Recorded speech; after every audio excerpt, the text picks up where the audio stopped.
ನಮಸ್ಕಾರ ಸ್ನೇಹಿತರೆ, ನಾನು ಮೇಘರಾಜ್. ಸ್ನೇಹಿತರೆ, ತಮಗೆಲ್ರಿಗೂ ನನ್ನ ಯೂಟ್ಯೂಬ್ ಚಾನಲ್ಗೆ ಸ್ವಾಗತವನ್ನು ಕೋರ್ತಾ, ಇವತ್ತಿನ ವಿಷಯ ಏನು ಅಂದರೆ ಕೆಸೆಟ್ ಸರ್ಟಿಫಿಕೇಟ್ ಡಾಕ್ಯುಮೆಂಟ್ ವೆರಿಫಿಕೇಷನ್ಗೆ ಹೋದಾಗ ನಿಮಗೆ ಕೆಸೆಟ್ ಸರ್ಟಿಫಿಕೇಟ್ ಬೇಕು ಅಂದರೆ ನಿಮ್ಮ ಹತ್ರ ಏನೆಲ್ಲ ಡಾಕ್ಯುಮೆಂಟ್ಸ್ಗಳು ರೆಡಿ ಇರಬೇಕು. ಆಮೇಲೆ ಕೆಸೆಟ್ ಸರ್ಟಿಫಿಕೇಟ್ ನಿಮಗೆ ಸಿಕ್ಕ ಮೇಲೆ ಅದರಿಂದ ಆಗುವಂಥ ಅಡ್ವಾಂಟೇಜ್ಗಳು ಏನಿದೆ, ಉಪಯೋಗಗಳು ಏನಿದೆ ಅವೆಲ್ಲವನ್ನು ಈ ಒಂದು ವಿಡಿಯೋದಲ್ಲಿ ಡಿಸ್ಕಷನ್ ಮಾಡೋದಕ್ಕೆ ನಿಮ್ಮ ಮುಂದೆ ಬಂದಿದ್ದೀನಿ. ವಿಡಿಯೋವನ್ನು ಸ್ಕಿಪ್ ಮಾಡದೆ ನೋಡಿ, ಬಹು ಮುಖ್ಯವಾದ ಮಾಹಿತಿನ ನಿಮ್ಮ ಮುಂದೆ ನಾನು ಶೇರ್ ಮಾಡಲಿಕ್ಕೆ ಬಂದಿದ್ದೀನಿ. ಕೆಲವರಿಗೆ ಗೊತ್ತಿದೆ, ಕೆಲವರಿಗೆ ಗೊತ್ತಿಲ್ಲ. ಹಾಗಾಗಿ let's begin the discussion. KSET cut off clear ಆದಮೇಲೆ ನಿಮಗೆ ಏನೆಲ್ಲ ಡಾಕ್ಯುಮೆಂಟ್ಸ್ ಬೇಕು ಅಂದರೆ, ಒಂದು any I D proof, Aadhaar card ಆಗಿರ್ಬೋದು, ವೋಟರ್ ಐ ಡಿ ಆಗಿರ್ಬೋದು, ಜೊತೆಗೆ ನೀವು ಎಕ್ಸಾಮ್ ಬರೆದಂಥ ಹಾಲ್ ಟಿಕೆಟ್. ಎಕ್ಸಾಮ್ ಹಾಲ್ ಟಿಕೆಟಲ್ಲಿ ಕೆಲವೊಬ್ಬರು ನನಗೆ ಕ್ವೆಶನ್ಸ್ನ ರೈಸ್ ಮಾಡ್ತಾಯಿದ್ರಿ, ಹಾಲ್ ಟಿಕೆಟಲ್ಲಿ ಸಿಗ್ನೇಚರ್ ಆಗಿಲ್ಲ. ಸರ್, ನೀವು ಎಕ್ಸಾಮ್ ಬರೆದಿದ್ದೀರಿ, ಅದಕ್ಕೆ ಏನು ಕಟ್ ಆಫ್ ಕ್ಲಿಯರ್ ಆಗಿದೆ, ಹಾಲ್ ಟಿಕೆಟಲ್ಲಿ signature doesn't matter. Hall ticket ಇರಲೇಬೇಕು. ನೆಕ್ಸ್ಟು, ನಿಮ್ಮ ಎಲ್ಲ ಸೆಮಿಸ್ಟರ್ನ PG ಅಂದರೆ ಪೋಸ್ಟ್ ಗ್ರ್ಯಾಜುಯೇಷನ್ ಮಾರ್ಕ್ಸ್ ಕಾರ್ಡ್ಸ್ ಬೇಕು. ಒಂದು ಸೆಟ್ ಜೆರಾಕ್ಸು, ಒಂದು ಸೆಟ್ ಒರಿಜಿನಲ್ಲು.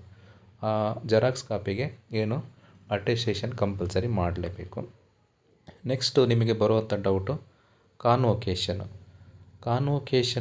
ಕಂಪಲ್ಸರಿ ಬೇಕಾ? ಹೌದು, ಕಂಪಲ್ಸರಿ ಬೇಕು. ಇಲ್ಲಿ ಕಂಡೀಷನ್ಸ್ ಇದೆ. ಏನು ಕಂಡೀಷನು? ಆಲ್ರೆಡಿ PGನ ಮುಗಿಸಿರೋರಿಗೆ ಕಾನ್ವೊಕೇಷನು ಇರಲೇಬೇಕು. ಕಾನ್ವೊಕೇಷನ್ ಇಲ್ಲ ಅಂದರೂ PDCನಾದರೂ ಇರಬೇಕು, ಪ್ರಾವಿಷನಲ್ ಡಿಗ್ರಿ ಸರ್ಟಿಫಿಕೇಟು. ನಾನು ಹಳೆ ವಿಡಿಯೋಗಳಲ್ಲೂ ಕೂಡ ಇದನ್ನು ಹೇಳಿದ್ದೀನಿ. ಆದರೂ ಸಹ ಪದೇ ಪದೇ ತಾವೆಲ್ಲ ಕೇಳ್ತಾ ಇದ್ದೀರಾ ಅಂತ ಮಾಡ್ತಾಯಿದ್ದೀನಿ. ಸರ್, ಈಗ ನಾನು 3rd ಸೆಮಿಸ್ಟ್ರಲ್ಲಿದ್ದೀನಿ ಅಥವಾ 4th ಸೆಮಿಸ್ಟ್ರಲ್ಲಿ ನಾನಿನ್ನು PG ಮುಗಿಸಿಲ್ಲ, ನಾನೇನು ಮಾಡಬೇಕು ಅಂತ ಕೆಲವೊಬ್ರು ಕೇಳ್ತಾ ಇದ್ದೀರಿ. ನಿಮಗೆ ಕಾನ್ವೊಕೇಷನ್ ಅವಶ್ಯಕತೆ ಇಲ್ಲ. ಬಟ್ ನಿಮಗೆ 2 ವರ್ಷ ಟೈಮ್ ಕೊಟ್ಟಿರ್ತಾರೆ.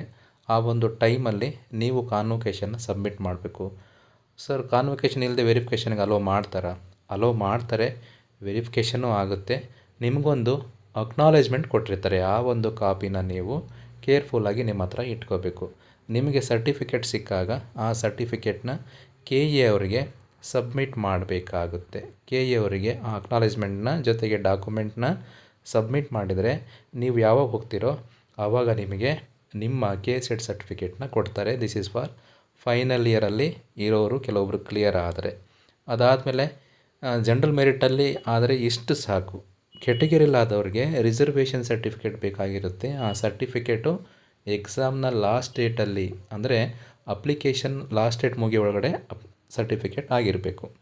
ಇದಿಷ್ಟು ಡಾಕ್ಯುಮೆಂಟ್ ನೀವು ಸಬ್ಮಿಟ್ ಮಾಡಿದರೆ ನಿಮಗೆ ಸರ್ಟಿಫಿಕೇಟ್ ಸಿಗುತ್ತೆ ಸ್ನೇಹಿತರೆ. ನೆಕ್ಸ್ಟು, ಕೆಸೆಟ್ ಎಕ್ಸಾಮ್ನ ಸರ್ಟಿಫಿಕೇಟ್ ನಿಮಗೆ ಸಿಕ್ಕ ಮೇಲೆ ಆ ಸರ್ಟಿಫಿಕೇಟಿಂದ ಏನೆಲ್ಲ ಅನುಕೂಲತೆಗಳಿದೆ ನೋಡಿ. ಒಂದು, ಅಸಿಸ್ಟೆಂಟ್ ಪ್ರೊಫೆಸರ್ ಎಕ್ಸಾಮಿಗೆ ನೋಟಿಫಿಕೇಷನ್ ಗೌರ್ಮೆಂಟಿಂದ ಆದಾಗ ನೀವು ಬರೀಲಿಕ್ಕೆ ಎಲಿಜಿಬಲ್ ಆಗ್ತೀರಿ. ಒಂದು. ಇನ್ನೊಂದು, ಡಿಗ್ರಿ ಕಾಲೇಜ್ಗಳಲ್ಲಿ ಅಥವಾ PU ಕಾಲೇಜ್ಗಳಲ್ಲಿ ಗೆಸ್ಟ್ ಫ್ಯಾಕಲ್ಟಿಯಾಗಿ ಕರೀತಾರೆ. ಹೌದು, ಗೆಸ್ಟ್ ಫ್ಯಾಕಲ್ಟಿ ನಾರ್ಮಲ್ PG ಆಗಿರೋ ಕರೀತಾರೆ. ಬಟ್ ಕೆಸೆಟ್ ಕ್ಲಿಯರ್ ಮಾಡಿಕೊಂಡ್ರೆ ನಾರ್ಮಲ್ ಗೆಸ್ಟ್ ಫ್ಯಾಕಲ್ಟಿಗೂ ಕೂಡ, ಕೆಸೆಟ್ ಆಗಿರುವಂಥ ಗೆಸ್ಟ್ ಫ್ಯಾಕಲ್ಟಿಗೂ ಸ್ಯಾಲ್ರಿಲಿ ಕೂಡ ವೇರಿಯೇಷನ್ ಇದೆ. ಸುಮಾರು ಒಂದು 10,000 ರೂಪಾಯಿನೋ 12,000 ರೂಪಾಯಿನೋ ವೇರಿಯೇಷನ್ ಇದೆ. ಅದೊಂದು ಅಡ್ವಾಂಟೇಜು. ಜೊತೆಗೆ ಹಲವಾರು ಯೂನಿವರ್ಸಿಟಿಗಳು ನೋಟಿಫಿಕೇಷನ್ ಮಾಡುತ್ತೆ ಅಸಿಸ್ಟೆಂಟ್ ಪ್ರೊಫೆಸರ್ ಪೋಸ್ಟಿಗೆ. ಆವಾಗ ಸಹ ನೀವು ಅಪ್ಲಿಕೇಶನ್ನ ಹಾಕ್ಬೋದು. ಇತ್ತೀಚೆಗೆ ರಾಯಚೂರು ಯೂನಿವರ್ಸಿಟಿಯವ್ರು ಕಾಲ್ ಮಾಡಿದರು, ಕೆಸೆಟ್ ಕ್ವಾಲಿಫಿಕೇಷನ್ ಕೇಳಿದರು. ಹಾಗೆ ನೀವು ಕೆಸೆಟ್ ಸರ್ಟಿಫಿಕೇಟ್ ತೊಗೊಂಡ್ರೆ ಇವೆಲ್ಲ ಅನುಕೂಲತೆಗಳಿದೆ ಅಂತ ಹೇಳ್ತಾ ಇದನ್ನು ಯೂಸ್ ಮಾಡ್ಕೊಳ್ಳಿ. ಮತ್ತೇನಾರ ಡೌಟ್ಸ್ ಇತ್ತು ಅಂದರೆ ಕಾಮೆಂಟ್ ಬಾಕ್ಸಲ್ಲಿ ಕಮೆಂಟ್ ಮಾಡಿ ಅಂತ ಹೇಳ್ತಾ I will stop my discussion. Thank you.